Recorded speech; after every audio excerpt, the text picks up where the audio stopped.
Dalawang Dantes na prank ng The Master Cutter Kids na sina Sheila Stevens at Erica Laude. We asked him, what's like your biggest fear or greatest fear? Tapos sabi po niya sa akin, I hate rats.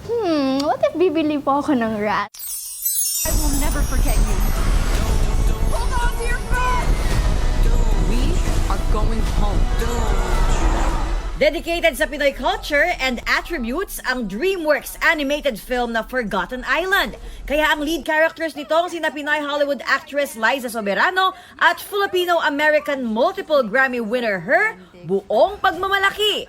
I feel like Filipinos, when we watch it, will be able to like identify that and be like, oh my gosh, they know us, they see us, they care about us. Excited naman si Her na makita ang magiging reaksyon ng kanyang nanay. I cannot wait to see her face though. I know she's gonna cry. Kasama nilang humarap sa media conference ang mga direktor nilang sina Joel Crawford at Januel Mercado na may Filipino roots din.